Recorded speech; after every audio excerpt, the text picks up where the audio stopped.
You know, it never fails that I can be teaching and preaching on the Song of Solomon, and somebody will always come up and they'll say, "Preacher, I just don't get it.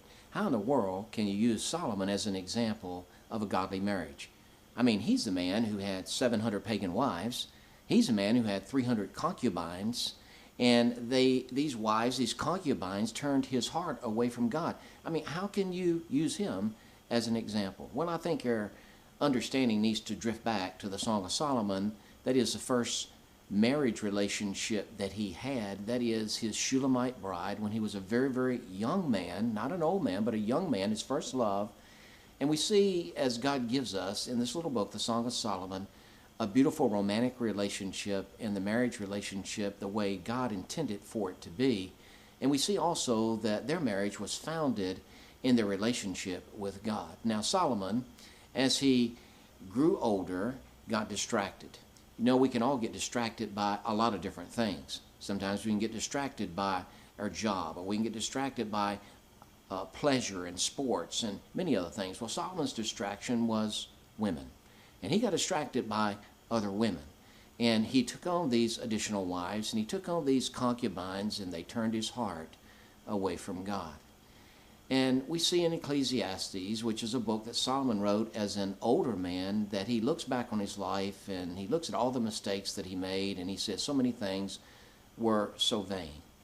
And I think it really gives us some understanding when we go to chapter 9 and verse 9 of Ecclesiastes, when he declares and exclaims to us, "Live joyfully with the wife whom thou lovest all the days of the life of thy youth." And Solomon is saying, listen, I made a mistake.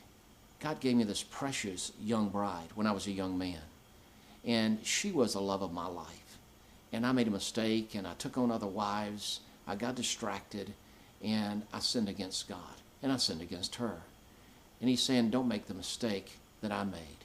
And I think it's so much wisdom to really gather from this example, because for us, we need to understand, just like Solomon, that we are depraved, and we are sinners in need of the grace of God. And we can easily, just like Solomon, be distracted by so many different things. Solomon's distracted by women. Many men today are distracted by women. But we can be distracted by many other things too. And if we're not careful, we'll let our heart drift away from God. So I think it's important to see and understand that God uses Solomon to show us, even the wisest man in the world, if he can get distracted, we can too. So we need to keep our focus on God and make sure that our relationship is such that we're loving God with all of our heart, with all of our mind, and with all of our soul. And if we'll love God that way, then we can love our wife, we can love our spouse, we can love others the way we should too.